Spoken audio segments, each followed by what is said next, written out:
উন্মুক্ত হচ্ছে আসন্ন ঈদে মুক্তি পেতে যাওয়া বরবাদ সিনেমার প্রথম গান দ্বিধা। ইনামুল তাহসিনের কথায় গানটির মিউজিকের পাশাপাশি কণ্ঠ দিয়েছেন প্রীতম হাসান।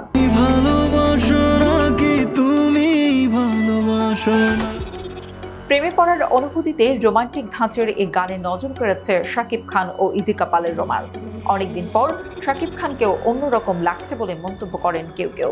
তবে আপাতত এই দুটির রোমান্সে মজেছেন দর্শক।